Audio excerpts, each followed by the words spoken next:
ni baadhi ya wananchi wa manispaa ya Mpanda kutoka maeneo tofauti tofauti ambao wamepaza sauti kuhusiana na kero mbalimbali ambazo wanakumbana nazo kwenye mitaa yao, wakimuomba mbunge wa jimbo hili la Mpanda mjini kufika kwenye maeneo yao kuwatembelea na kuwasikiliza ili kutatua changamoto hizo.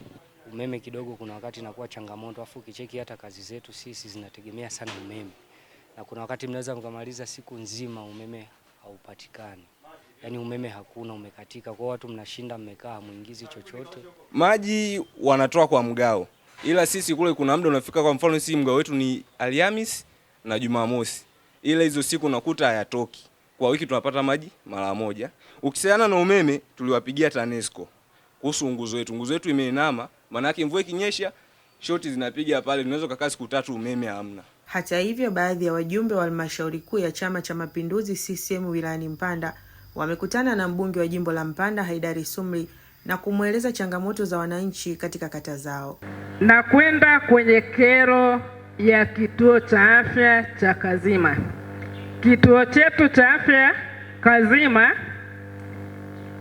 kina kero kubwa ya maji, Mheshimiwa Mbunge. Maji kinapata mara 3 kwa wiki.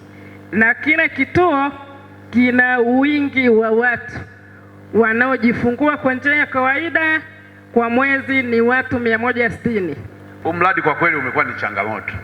Na kama anavyosema, kukiwa na matukio maji kama yanatoka, lakini baadaye kunakuwa na changamoto. Shida ni hiyo hiyo kwamba waliokuwa wanausimamia ule mradi ni RUWASA, lakini sasa wameuleta kwa mamlaka ya maji.